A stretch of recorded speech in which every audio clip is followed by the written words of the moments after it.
তিনি শিগগির চলে আসবেন। এই বিষয়ে আলোচনা করতে কোনো লাভ নাই। এটা ওনার কবে আসবেন, উনি ম্যাডাম অসুস্থ, সুতরাং সব মিলিয়ে ওনারা যেটা করবেন সেটা ওনাদের পারিবারিক সিদ্ধান্ত। আমাদের এটা রেগুলার মিটিং, স্ট্যান্ডিং কমিটির মিটিং, আমাদের বিভিন্ন বিষয়ে রাজনৈতিক আলোচনা এবং নির্বাচন ভিত্তিক বিভিন্ন আলোচনা, প্রচারের বিভিন্ন কৌশল, এগুলো নির্ধারণ করার জন্য আমরা আলোচনা করেছি। সেখানে কি ভারপ্রাপ্ত চেয়ারম্যানের আসার ব্যাপারে কোনো কথাবার্তা বা এরকম কোনো কিছু? তিনি শিগগির চলে আসবেন ইনশাআল্লাহ।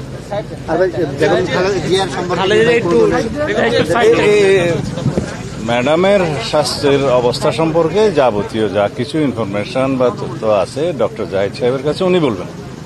এই সময়ে, এই ক্রিটিক্যাল সময়েও ভারপ্রাপ্ত চেয়ারম্যান দেশে না আসার কারণে নানাজন নানা কথা বলছে, এবং এই যে একটি মানুষের ধারণা যে এই সময় না আসার কারণে বিএনপির রাজনীতির উপর একটি বড় ধরনের প্রভাব পড়বে বা সামনের নির্বাচনে এই প্রভাবটা এত সহজে প্রভাব পড়ার, রাজনীতি এত সহজে প্রভাব পড়ার কোনো বিষয় না। বিএনপি একটি সবচেয়ে জনপ্রিয় দল, মানুষের আস্থা নিয়ে রাজনীতি করে। এটা নিয়ে বোধহয় খুব বেশি অতি আগ্রহ কিছু কিছু লোক প্রকাশ করছে, তো এটা দরকার নেই। এটা ওনার পরিবার, ওনার মা, ওনাদের মধ্যে ওনার মার প্রতি ভালোবাসা, ওনাদের পারিবারিক সিদ্ধান্ত, এগুলো একান্ত ওনাদের নিজের। সুতরাং এই বিষয়ে আলোচনা করতে কোনো লাভ নাই। এটা ওনার কবে আসবেন, উনি ম্যাডাম অসুস্থ, সুতরাং সব মিলিয়ে ওনারা যেটা করবেন সেটা ওনাদের পারিবারিক সিদ্ধান্ত। আর উনি তো একটা স্টেটমেন্ট করেছেন, তাই না? তারেক সাহেব একটা স্টেটমেন্ট মাধ্যমে যে বিভ্রান্তি ছড়ানো হচ্ছে 2-1 দিনের মধ্যে, সেই বিষয়ে কি বলবেন? আমার এরকম কিছু জানা নাই, ওইরকম কোনো কিছু আমরা কালকে মিটিংও আলোচনা হয় নাই এবং পরবর্তীতে আমার জানা নাই এরকম কিছু। যদি বলেন যে তারেক রহমানকে বলা হচ্ছে সরকারের পক্ষ থেকে ট্রাভেল ভিসা দেওয়া হবে, কেন তাকে ট্রাভেল ভিসা দেওয়া হবে?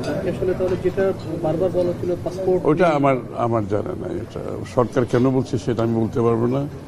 এই বিষয়ে আমি ঠিক জানি না, সুতরাং আমি কমেন্ট করতে পারবো না এটার উপরে। যারা বলছে তাদেরকে জিজ্ঞেস করলে ভালো হয়। ভাই, গতকালকে আমরা দেখলাম নরেন্দ্র মোদী টুইট করেছেন, এই বিষয়টাকে বিএনপি কিভাবে দেখছে? এবং না, ওনাকে নরেন্দ্র মোদী একা তো নয়, তো বিশ্বের বিভিন্ন জায়গা থেকে করছে। তো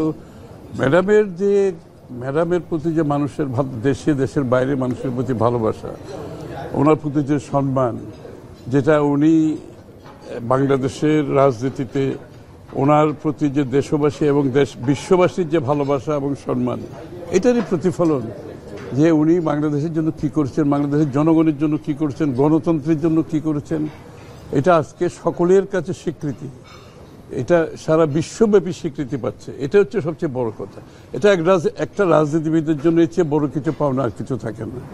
একটু যদি বলেন যে এই সময়ে, এই ক্রিটিক্যাল সময়েও ভারপ্রাপ্ত চেয়ারম্যান দেশে না আসার কারণে নানাজন নানা কথা বলছে, এবং এই যে একটি মানুষের ধারণা যে এই সময় না আসার কারণে বিএনপির রাজনীতির উপর একটি বড় ধরনের প্রভাব পড়বে বা সামনের নির্বাচনে এই প্রভাবটা এত সহজে প্রভাব পড়ার, রাজনীতি এত সহজে প্রভাব পড়ার কোনো বিষয় না।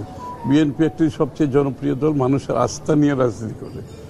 বাংলাদেশের মানুষের আস্থা বিএনপির নেতৃত্ব, দেশনেত্রী বেগম খালেদা জিয়া এবং তারেক রহমান এবং জিয়া রহমান সাহেবের উপর যে আস্থা আছে, এটা বাংলাদেশের মানুষ যখনই সুযোগ পেয়েছে তখনই প্রমাণ করেছে, ইনশাআল্লাহ আগামী দিনও প্রমাণ করবে।